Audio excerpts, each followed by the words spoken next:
윤석열 정부가 우리 기업의 주머니를 털어 일본 정부의 죗값을 대신 갚겠다고 합니다. 이는 피해자와 주권자인 우리 국민 전체에 대한 심각한 모욕 행위입니다.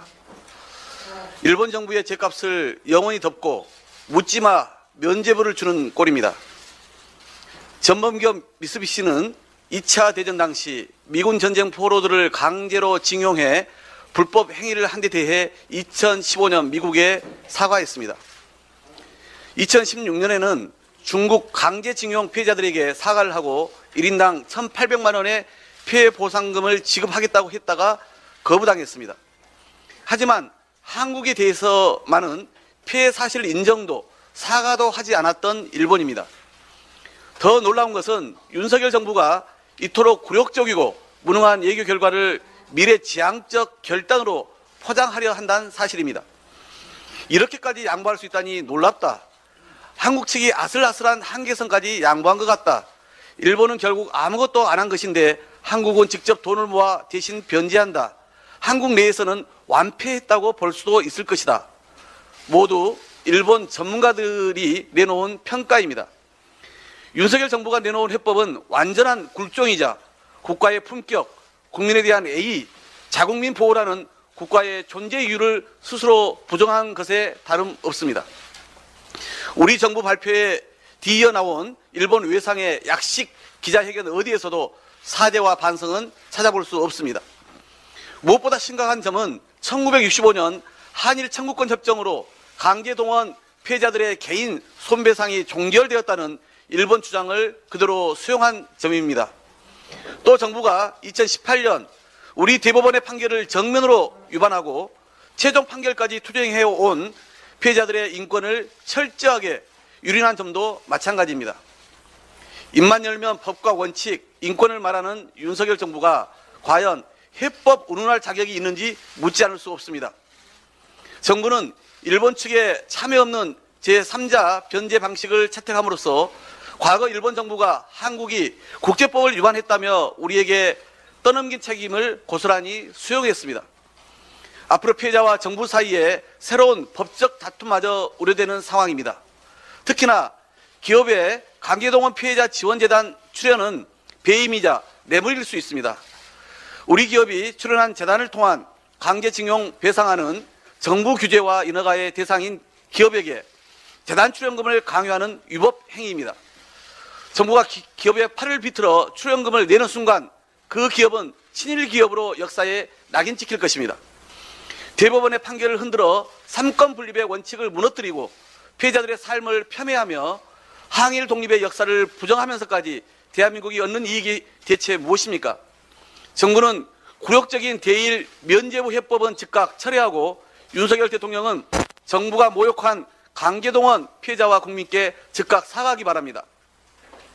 국회는 정부의 강제동원 해법에 대해 긴급히 관련 회의를 열어 그 문제점과 대책을 따져 물어야 합니다. 국민의힘은 방탄국회라면서 3월 6일부터 국회 문을 열자고 하더니 3월 7일인 오늘까지도 각 상임위원회 의사 일정에 합의해주고 있지 않습니다. 정부의 굴종 외교에 국민적 분노가 커진 상황에서 외교통일위원회마저 회의 소집을 기피하고 있으니 국정을 무한 책임지고 있는 여당이 과연 맞습니까? 외통위의 즉각 소집뿐만 아니라 국회 본회의를 열어 강제동원 해법에 관한 긴급 현안 질의를 실시할 것을 국민의힘에 공식 제안합니다. 몇 년 전 인기를 끌었던 미스터 션샤인에서 주인공은 이렇게 말합니다. 전쟁을 해보면 말입니다. 빼앗기면 되찾을 수 있으나 내어주면 되돌릴 수 없습니다. 빼앗길지언정 내어주진 마십시오. 민주당은 대장동 55클럽 특검법을 반드시 관철하겠습니다. 어제 정의당 원내대표를 만나 특검법 처리에 공감대를 이루었습니다. 이견이 있던 특별검사 후보는 정의당이 국민께서 충분히 동의할 만한 추천 방안을 제시하면 민주당은 기꺼이 수용할 수 있다는 말씀을 드렸습니다. 애초에 국민 대표성과 국회 전례, 절차적 정당성 등을 따르려는 의도였기에 정의당 제안을 마다할 이유가 없습니다. 특검법 추진 절차도 우선 여야 합의로 법사위에서 심의 의결될 수 있기를 바라며 강력히 촉구해 가겠습니다. 하지만 집권 여당이 다수 국민들의 특검 요구에도 불구하고 끝내 거부한다면 국회법 절차에 따른 본회의 신속 처리 안건 지정은 불가피하다는 점을 정의당도 잘 알 것이라 봅니다. 어제도 검찰은 김건희 여사 소유의 고급 아파트를 둘러싸고 제기된 뇌물성 전세권 설정 의혹과 관련한 고발건도 무혐의 처분했습니다. 윤석열 검사들이 김건희 여사 사건이라면 소환 조사 한 번 없이 모조리 면죄부 주기에 급급한 만큼 더는 미룰 시간도 없습니다. 코바나 콘텐츠 대가성 협찬 무혐의 처분은 법조계에 대해서도 논란이 거셉니다. 윤석열 대통령이 서울중앙지검장에 임명되자 코바나 협찬도 늘어났습니다. 수사 중인 기업 다수가 포함됐고 그중 일부는 무혐의 처분까지 받았습니다. 이를 놓고 법조계에선 뇌물죄 성립 요건인 직무 관련성을 인정하지 않기가 더 힘들다고 지적할 정도입니다.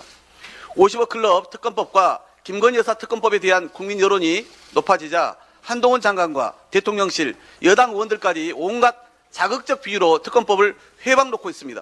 하지만 윤석열 검찰은 신뢰를 잃고 있고 돈 받은 자가 범인이라는 사실은 변함없습니다.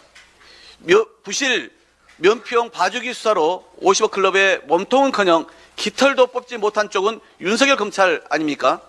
어제 검찰을 항의 방문한 정의당도 검찰에 대해 더 이상 기대할 수 없음을 경고한 것으로 알고 있습니다. 민주당은 정의당과 협의해 50억 클럽 특검법을 절차대로 처리하고 김건희 여사 특검법도 반드시 마무리 짓겠습니다.